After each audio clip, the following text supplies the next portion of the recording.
안녕하십니까. 오늘은 불확정성의 원리에 대해서 우리 같은 일반인들이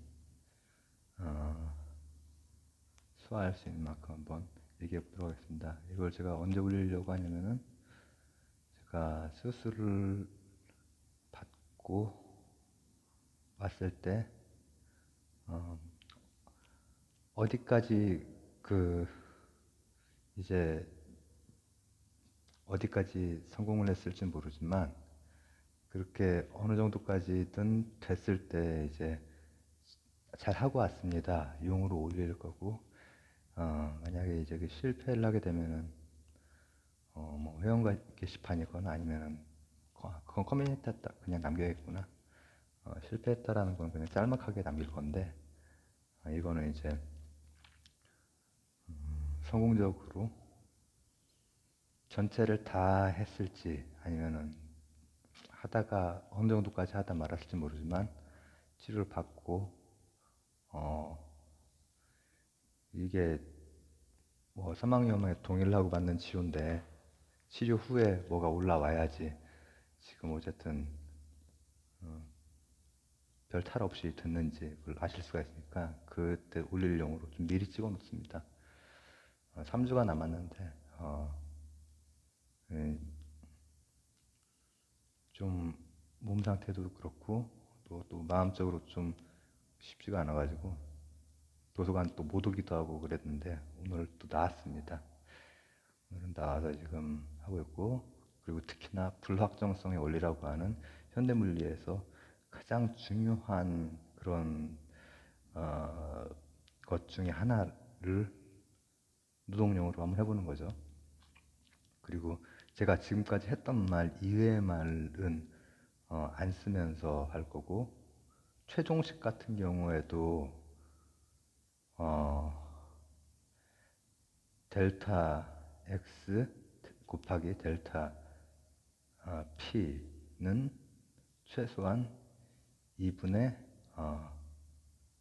흑크베어 이렇게 되고 이렇게 된 거 보다는 크다.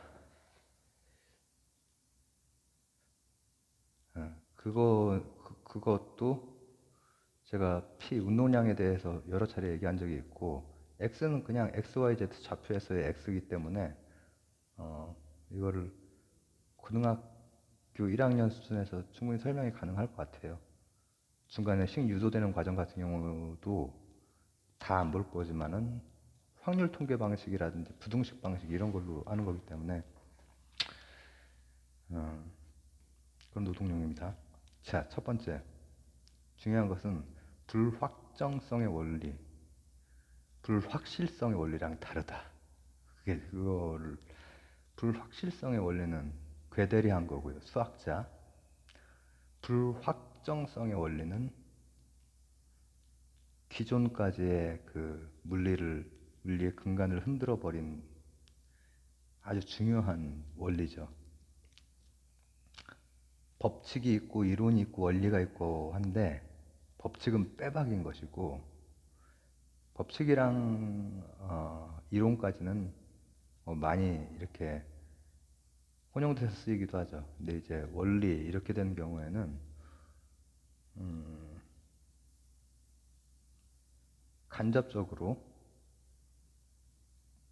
간접적으로 확인이 되고 수식적으로 들어맞고 정합성 있게, 그리고 우리가 살고 있는 물질 세계의 토대를 지금 이제 본 프레임이 바로 양자역학인데 그게 불확정성의 원리에 기반하고 있죠.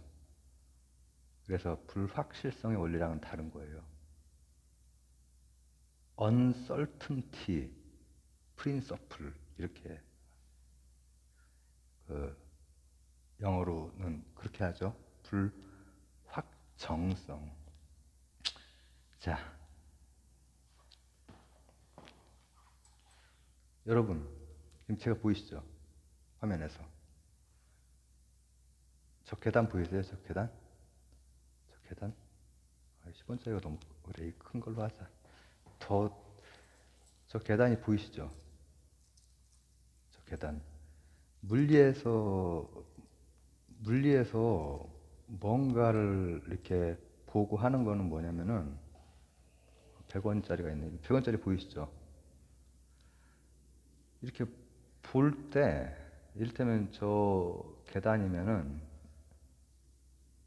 요 칸이다. 요 칸이면은 이 기준점, 내 눈의 기준점에서 이를테면 X축으로 1m, Y축으로 0.4m, Z축으로 뭐 0.1m 이렇게 위치가 있어요. 위치. 그죠? 이것도 지금 뭐 X, Y, Z축 뭐 각각 한 0.1, 0.05 뭐 이렇게 뭐 나오겠죠. 근데 보세요. 요쯤에 있을 때 위치를 우리가 알 수가 있죠. X, Y, Z축으로 0. 아니 미터 단위가 아니겠구나. 0.03, 0.04 뭐 이렇게 해가지고 X, Y, Z축이 내 눈이라고 하는 기준점으로부터 나올 것이고, 그 다음에 속도가 나올 거예요. 속도가. 제가 위치하고 속도라고 늘 말씀을 드렸죠. 물리에서 뭐 물리량을 안다라고 하는 것은 위치하고 속도예요. 현대 물리로 오기 전까지 계속해서 물리가 관심 있던 것은 이게 동전이 아니라 태양이다. 태양이다. 아니면 달이다. 아니면 지구다. 이럴 때 위치하고 속도예요. 위치하고 속도. 물론 태양이 이렇게 있고 지구가 이렇게 있는 걸로 이렇게 하는 걸로 해야 설명이 종합적으로 깔끔하게 떨어지죠. 지동설. 그러니까는 뉴턴 때 17세기 그때 모든 숙제가 다 풀린 것처럼 이제 중력을 어느 정도 이해했기 때문에, 사실 중력이 제일 어려운데 중력을 그때 이제 다 우리는 다 끝났다. 게임 오버다. 이런 거는 다 껌이다 이제. 이런 건 다 위치하고 속도를 알 수 있다. 이게 깨진 게 바로 현대예요. 이게 깨진 게. 현대에도 이런 거나 누리호 발사하는 거나 이런 거 다 뉴턴 역학 가지고 이렇게 계산해서 하는 거란 말이죠. 달 날아가고 화성 가고 막 스윙 바이 해서 막 우주로 나가고 하는 거다. 그 역학 가지고 하는 거예요. 근데 그게 깨졌다는 게 말이 돼? 지금도 쓰고 있잖아. 지금도 쓰지. 지금도 이런 거 다 써요. 이런 거. 위치하고 속도를 방금 시간에 대한 역학이잖아요. 동력학. 그러니까는 그 딱 한 점에서 속도를 알 수가 있단 말이지. 쫙 던지든지 아니면 뭐 얘가 각 운동을 하든지 뭘 하든지 다 마찬가지예요. 이거 이런 거를 본다라고 하는 의미가 물리적으로는 물리량을 본다라는 것이고, 위치랑 속도라고 제가 누누이 3년 동안 얘기를 했죠. 오늘도 지금까지 했던 것만 가지고 할 거기 때문에 쉬워요. 쉽지만은 우리가 최종 그 식을 이해할 수 있을까 과연? 9일짜리 설명만 가지고 할 수 있어요. 제가 위치하고 속도라고 얘기했던 의미가 뭐냐면은, 불확정성의 원리에 보면은 이 델타 X는 당연히 위치인데 델타 P는 속도가 아니잖아요. 운동량이라고 하죠. 그죠? 근데 운동량이 뭐하고 뭐의 곱이라고요? 요거의 질량과 질량수, 질량 곱하기 속도예요. 속도. 어떤 입자도 질량이 뭐 있다고 볼 수도 있고 없다고 볼 수도 있고 있을 수 있고 없을 수 있고 조금 무거울 수 있고 가벼울 수 있고, 이게 입자라면 입자도 속도에다가 질량 곱하면은 운동량 P가 나오는 거예요. P라고 하는 거는 제가 따로 사실은 몇 차례 설명한 적이 있거든요. 간단하게 요약하면 데카르트 때부터 쓰였던 운동량에 대한 M 곱하기 V가 뉴턴, 아인슈타인 때에 아무 무리 없이 똑같이 오고요. 양자역학의 시대에도 운동량은 거의 MV에 근접해요. 심지어는 현대 물리에서도. 속도. 근데 잘 보세요. 위치를 알고 속도를 안다라고 하는 것 중에서 위치만 안다, 혹은 속도만 안다라고 하는 게 어떤 의미가 있는 건지. 제가 지금 제 눈을 그 기준점으로 굳이 삼아서 상대적으로 보는 거잖아요. 기준점을 태양으로 잡을 수도 있고, 그죠? 상대성 이론에 의하면은 어떤 관성계, 동일한 관성계들이기 때문에. 그런데 위치를 안다는 건 아무 의미가 없어요. 속도를 모르면. 위치와 속도를 알아야, 위치와 운동량을 알아야 뭐를 물리적으로 안다고 볼 수 있는 거예요. 위치만 알면은 속도는 알고 있어. 그러나 위치가 어딘지 모르면은 정지해 있는 걸 수도 있잖아. 어떤 관성계 내에 그냥 있는 걸 수도 있잖아. 이렇게 가만히. 그렇기 때문에 기준점에서 위치하고 속도 두 개를 알아야만 이거에 대해서 우리가 최소한 물리적인 설명을 할 수 있는 거예요. 물리학적인 설명. 경제학적인 설명은 이거 가지고 이제 뭐 예전으로 치면 쭈쭈바 두 개, 새우깡 뭐 두 개 이게 나오겠죠. 그러나 지금은 너무 옛날 얘기를 하고 있나? 지금은 경제학적인 설명이 아니라 물리학적인 설명이기 때문에 이걸 안다라고 하는 것은 바로 이런 점들을 관찰과 수학적인 미분 적분 같은 걸 통해서 안다라고 하는 거예요. 그렇죠? 근데 불확정성의 원리는 그걸 둘 다는 모른다라는 거거든요. 둘 다를 모른다라고 하는 건 하나도 모른다라는 거랑 같은 얘기라는 거예요. 물리학적으로는. 그 표현이 수학적으로는 델타 x 곱하기 델타 p는 최소한 2분의 스크페어보다는 크다.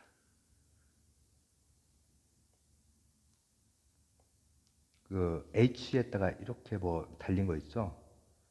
그건데 그거는 또 다시 정리하면은 프랑크 상수를 2파이로 나눈 거랑 같은 그런 상수예요. 물리 상수.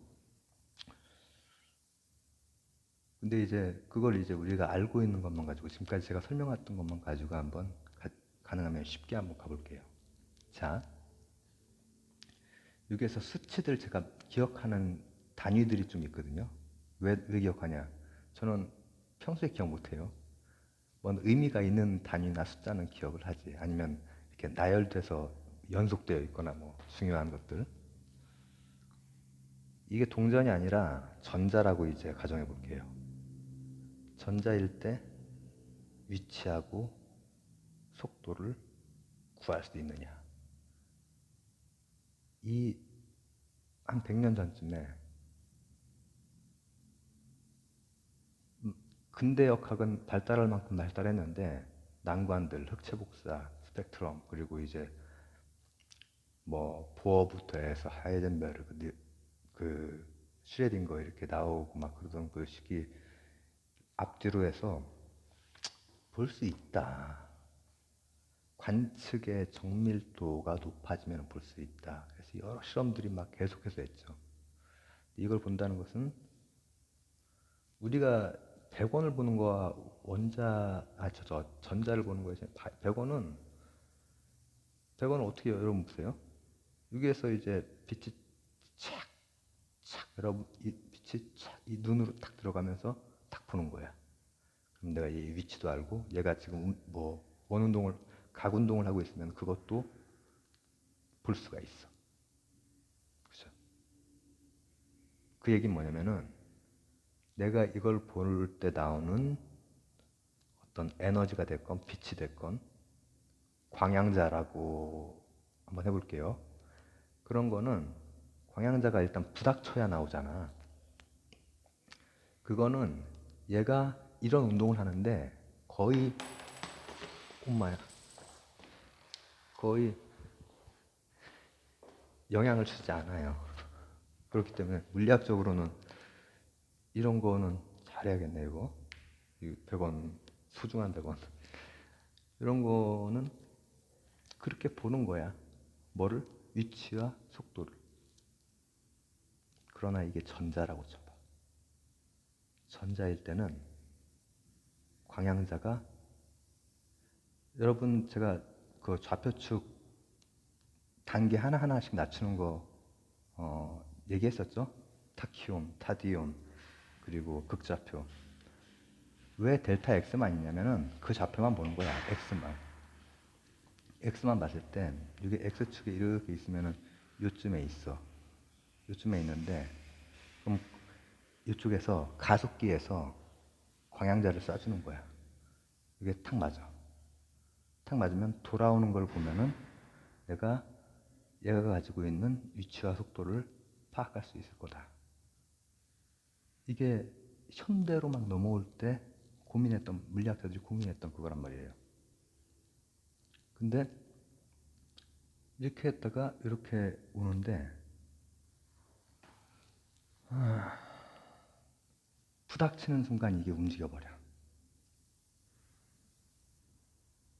실제 거시 세상과는 달라지는 거예요. 거시 세상에서는 영향을 거의 안 주기 때문에 수식에 딱딱 들어맞는데, 미시 세계에서는 부닥치는 순간 움직여. 그러면은 봐봐, 광양자를 쐈는데 얘가 이 위치라고 생각을 하는 순간 이렇게 움직여 버리잖아. 그러면 얘의 운동량은 파악이 가능한데, 위치를 모르는 거야. 위치를 알려면 어떻게 될까? 이 입자가속기에서 같은 광양자라고 해도 파장이 짧은 게 에너지가 높다, 낮다? 높다고 그랬죠. 그럼 낮은 거, 파장이 긴 걸 쏴줘. 긴 거를. 그럼 위치를 상대적으로 정확하게, 정확하게가 아니라 상대적으로 위치를 조금 더 알 수가 있어. 위치를 이렇게 된 걸 보면. 근데 그때는 운동량을 측정하기가, 운동량이 이제 미궁에 빠지는 거야. 그걸 수식화한 게, 그러니까 여러 실험을 했지. 이건 분명히 관측의 정밀도를 높이면은 우리가 이해할 수 있을 거다라고 믿고 있었고, 우리가 겨우 한 3, 400년 전에 이제 이런 세상을 이해하기 시작했는데 3, 400년 만에 깨져버린 거야. 그리고 나서 봤더니만은, 자, 얘 운동량의 단위와 위치의 단위는 다르겠네. 위치는 그냥 미터일 거 아니야. X축의 미터. 델타 X라고 하는 건 미터. 그죠? 그 미터의 단위가 중요해요. 제가 좀 이따가 이제 얘기를 하겠지만, 우리 같은 일반인들의, 저도 물리학 공부를 이렇게 조금 했지만은 양자역학까지 안 배우고 때리쳤거든요. 그렇기 때문에 그 식을 설명을 멋있게 할 자신이 없어요. 근데 거기에 나와 있는 맨 마지막 최종식까지 유도되는데 들어가는 과정들이 확률 통계랑 부등식이랑 이런 거밖에 없어요. 사실 실제로는. 근데 이제 거기에 이제 여러 가지 뭐 피 값이라든지 이런 게 우리한테 익숙지가 않지. 데카르트 때부터 이어져 온 운동량 같은 거니까. 그리고 이제 거기에 이제 처리하는 여러 연산자들이라든지 처리 방식 같은 거는 말로 풀어서 하면은, 수학 좀 하시는 분들 같은 경우에는 이해 다 가거든요. 확률 분포적인 그 처리를 해준다라는 것, 얘의 위치나 속도에 대해서 그런 처리를 해주고, 그 다음에 우리 고1 때 어떤 절대 부등식 있죠? 그런 걸로 빼박으로 어떤 거 이하로 묶어주는 거야. 어떤 거 이상으로. 2분의 그 H 비슷하게 생긴 거, H 뭐라고, 이게 지금 흐크 배어는 독일어로 이렇게 하는 거고, 발음이고, 그거를 영어로 뭐라고 하지? 잘 모르겠네. 근데 그게 어쨌든 그것도 프랑크 상수하고 연관이 있는 거예요. 물리 상수예요, 그냥. 중요한 물리 상수지. 중요한. 자, 여기에 파장, 이 진동 짧은 거, 긴 거, 둘 다 난점이 있는 거야. 긴 거로 하면 위치는 아는데 운동량을, 속도를 모르고, 짧은 걸로 하면 속도는 그런대로 오차가 좀 적게 나오는데 위치를 전혀 몰라. 위치를 전혀 모른다는 게 무슨 얘기인지 이제 할게요. 실험들이 여러 차례 있었을 거 아니에요. 그 실험 중에 하나, 제가 대략적으로 단위만 기억하는 거, 어떤 전자의 운동량이 딱 측정을 했어. 우리는 과학에 이제 최첨단을 달리는 현대까지 왔잖아요. 뉴턴을 지나서. 했더니 운동량이 10의 마이너스 20 몇 승 단위의 운동량을 얻었어. 광양자로 이렇게 딱 써가지고 얻었어. 10의 마이너스 한 24승? 그러니까는 속된 말로 진짜 이 좆도 아닌 운동량을 가지고 있는 전자, 이렇게 되는 거야. 근데 전자가 엄청 작기 때문에 그 운동량이 이제 우리 막 마이너스 20 몇 승 막 이렇게 나오는 거죠. 그리고 오차도 거기에서 또 마이너스 한 27승, 그러니까 100분의 1에서 한 1000분의 1 그 사이에 오차, 그 정도까지 얻었어. 그걸 얻을 때 위치도 범위가 생길 거란 말이죠. 이 델타 P가 있으면은 운동량의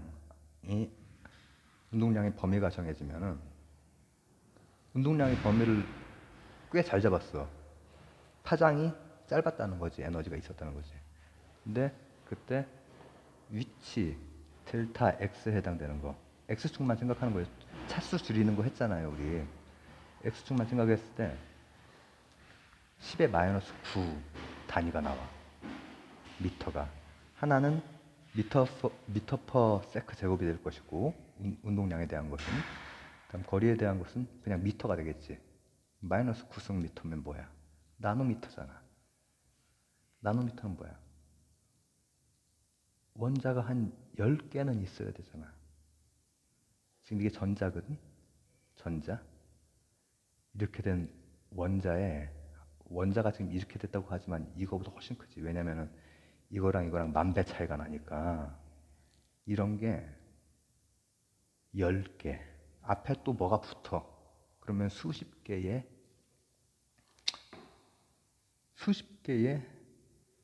원자만큼의 위치의 오차를 가져버리는 거야. 그럼 뭐야? 속도는 아는데 위치를 전혀 모른다는 것이. 위치가 uncertainty 속으로 빠져버린다는 거야. 위치를 어느 정도 잡았어. 속도가 uncertainty 속으로 빠져버린다는 거야. 그게 불확정성의 원리예요. 이게 이 전자가 10의 마이너스 15승이란 말이에요. 근데 나노미터 수준에서 이 오차가 생겨버리면은 10의 6승, 잠깐만. 10의 6승이면은 1, 2, 3, 4, 만, 10만, 100만 배 차이네. 보세요. 위치의 오차가, 요놈이 속도를 알았을 때 위치가 이만큼 이렇게 0. 몇 이게 아니라 100만 배 정도의 차이. 모른다는 거지.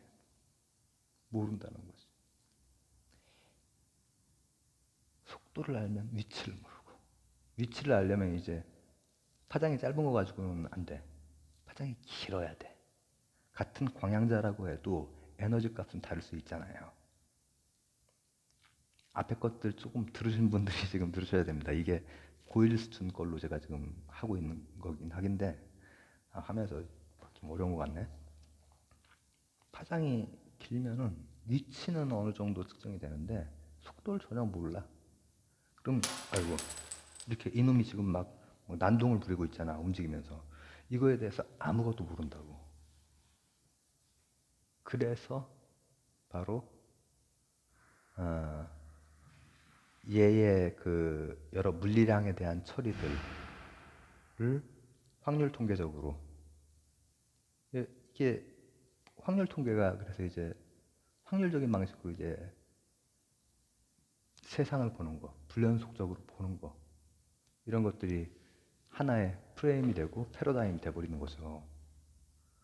그렇게 처리를 한 다음에, 그리고 나서,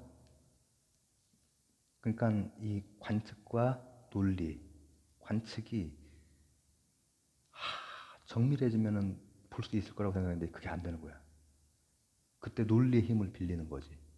다시 가시에서 가지적 세상으로 가는 거지. 그리스 헬레니즘, 그 과학을 위한 철학을 했을 때처럼 가지로 가니까는, 수식을 처리를 하니까 절대부등식에 딱 들어맞아.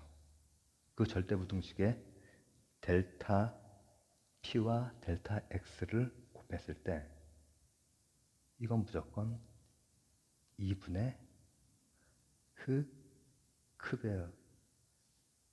크베어보다는 커버린단 말이에요.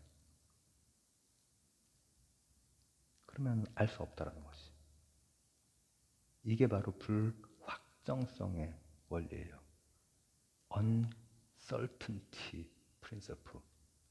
근데 저도 양자역학까지 안 배우고 때리쳤거든요, 물리학과를. 그러니까 여러분이랑 최소한 이 부분에 대해서는 같은 레벨이에요. 그리고 고1 수준으로 다시 한번 생각을 해볼게요. 요약을 하면서. 이런 걸 우리가 봐. 볼 때는 사실은 광양자가 부닥친 거를 보는 거야. 그렇기 때문에 위치도 알고 움직임도 알아. 별의별 움직임, 막 스핀을 돌 건 뭘 하건 다 알 수 있겠어.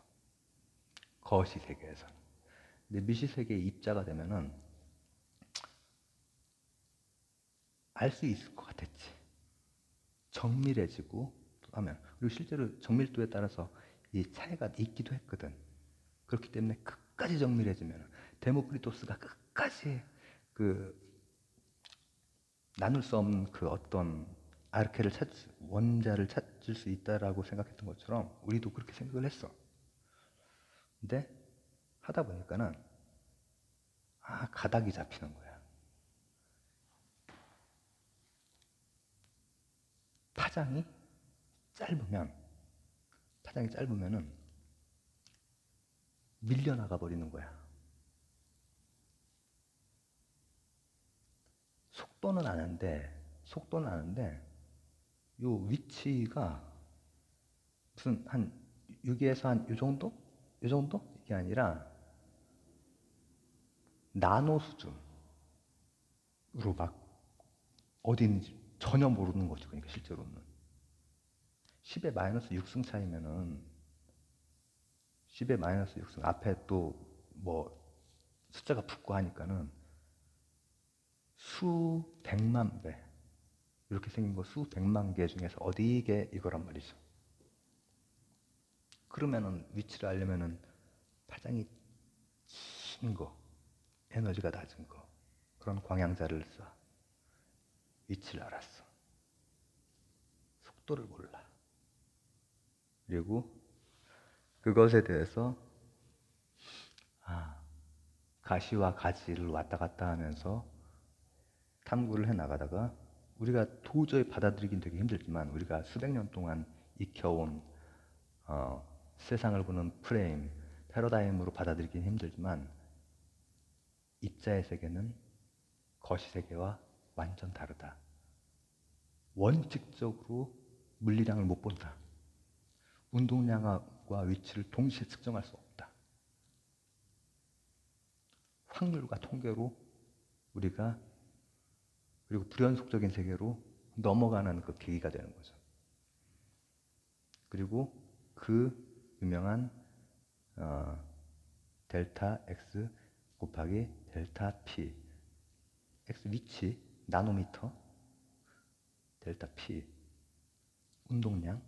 운동량은 제가 속도 했는데 그 불확정성 가축성 원리 이런 그런 책 같은 데 보면은 운동량이라고 나와요. 운동량. 운동량이라고 하는 거는 데카르트, 뉴턴, 아인슈타인 그리고 현대의 물리까지 다 쓰이는 개념이 있긴 해요. 질량 곱하기 속도예요. 아무것도 아니에요. 그냥 속도예요, 속도. 속도. 수립자의 세계에서 입자가 질량을 가지고 있거나 가지고 있지 않거나 아니면 조금 있거나 상대적으로 많이 있거나 이런 경우는 있지만은 어쨌든 속도랑 관련된 개념이란 말이죠. P도 mv 데카르트라고 하는 제가 그것도 따로 찍은 게 있는데 그걸 링크를 내가 이거 걸 수 있을지 모르겠는데 지금 요즘에 힘들어가지고 운동량 이렇게 하면 나와요. 운동량 제 채널에서 그 운동량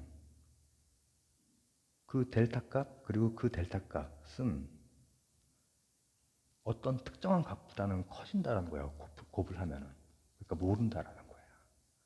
그게 있었기 때문에 양자역학의 세계로 불연속적이고 확률적이고 행렬적인 그 세계로 이제 그러면은 측정되는 값만 가지고 해보자. 측정 값들은 에너지 값들은 있으니까 에너지 보존 법칙 가지고 지금 다 물리는 다 하는 거예요. 파르메니데스 일자 유출, 일자 유출이 아니라 일자 한 개 내에서 이 보존되는 거 그거 가지고 지금 다 하는 거예요. 불연속적이어도 상관없어. 측정값만 나오면 돼. 정합적이기만 하면 되고 지금의 틀로 우리가 이해는 잘 못하지만 이게 바로 불확정성의 원리라고 하는 것이고 이것은 제가 이제 수술을 잘 받을 것이고 잘 받고 나서 올릴 영상이고 이 영상을 올리고 나서는 일단 3주 동안은 아무 영상도 안 올라갈 겁니다. 경과 보는 그 3주 동안 기간 동안에는 3주 지금은 치료받기 3주 전 근데 지금 이제 미리 찍어 놓습니다. 그때 가서 몸 상태가 어떨지 몰라가지고 그러면 뭐 좀 어려운 내용이긴 했는데 제가 고1 수준에 맞춰가지고 그래도 한다고 대신에 제가 기존에 얘기했던 개념들은 좀 가지고 이제 와서 불확정성의 원리라고 하는 중요한 물리학적으로 현대 물리의 가장 중요한 것 중에 하나를 제가 오늘 설명을 했고 3주 뒤에 걸고 그 다음 3주간 이제 좀 경과를 보면서 또 그때부터가 이제 실제 그날 받은 그 수술이나 치료에 그게 실제로 이제 제한테 영향을 이제 막 주는 그런 때기 때문에 3주 후에